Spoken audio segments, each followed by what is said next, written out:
Hi friends, நம்ம நினைக்கிற நேரமாக திடீர்னு சிக்கன் வாங்கிட்டு வந்தாங்கன்னா செம்ம காண்டாக இருக்கும். திடீர்னு பண்ணவும் ரொம்ப லேசியாக இருக்கும் நமக்கு.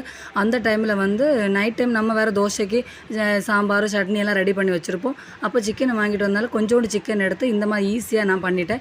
வெங்காயம் தக்காளி எல்லாம் போட்டு அதுக்கப்புறம் மிளகுத்தூள் மல்லித்தூள் பெப்பர் பிரிஞ்சு நம்ம சோம்பு எல்லாமே போட்டு ஒரு ஸ்பூன் சிக்கன் மசாலாவும் போட்டு இஞ்சி பூண்டு பேஸ்ட் எல்லாம் போட்டு உப்பும் போட்டு நல்லா பிசைஞ்சு விட்டுருவேன். விட்டதுக்கப்புறமா கொஞ்சம் ஆயில் ஊற்றி, ஏன்னா ஸ்டிக் ஆகாமல் இருக்கிறதுக்காக இந்த ஆயில் ஊற்றி நல்லா பிசைக்கணும். பிசைஞ்சதுக்கப்புறமா நம்ம கொஞ்சம் சிக்கன் மாற்றி வச்சுருப்போம்ல, அந்த சிக்கனை இதில் போட்டு மிக்ஸ் பண்ணிடலாம். ஈஸியாக 5 மினிட்ஸ்லேயே நம்ம பண்ணிடலாம் இந்த சிக்கன்.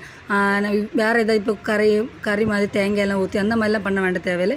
ஈஸியாக நமக்கு 5 மினிட்டில் பண்ணிடலாம். இந்த மாதிரி மேக்னேட் பண்ணி 5 மினிட்ஸ் மாற்றி வச்சுட்டு அதுக்கப்புறமா ஆயில் சூடானதுக்கப்புறமா உப்பெல்லாம் அதில் பிடிச்சதுக்கப்புறமா இந்த மாதிரி நல்லா இது ரெடி ஆகிருக்கும்.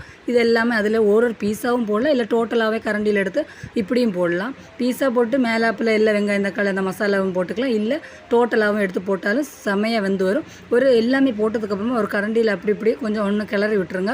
கிளறி விட்டால் தான் எல்லாத்துலேயுமே நமக்கு அது வெந்து வரும். அப்படி கிளறி விட்டு மூடி வச்சா தண்ணியெல்லாம் ஊற்ற வேண்டிய தேவையில்லை. மூடி வச்சு பார்த்தா இந்த மாதிரி 2 மினிட்ஸ் 3 மினிட்ஸ் கழிஞ்சு எடுத்து பார்த்தாலே இந்த ஆயிலும் தண்ணி எல்லாமே தனியாக வந்துடும். அப்படியே தன்னாவே அதிலே வெந்துடும். அது நம்ம எதுவுமே செய்ய வேண்டிய தேவையில்லை. மூடி வச்சு வேக வச்சுட்டா மட்டும் போதும். இந்த மாதிரி ரெடி ஆகிடுச்சு நம்ம சிக்கன். 5 மினிட்ஸ் இல்லை 10 மினிட்ஸ் 5 to 10 மினிட்ஸில் நமக்கு சிக்கன் ரெடி ஆகிடுச்சு. இந்த மாதிரி நீங்கள் ட்ரை பண்ணி பாருங்கள். ஈஸியாக 5 மினிட்ஸ்லேயே நம்ம பண்ணலாம். கண்டிப்பாக ட்ரை பண்ணி பாருங்கள். Bye friends.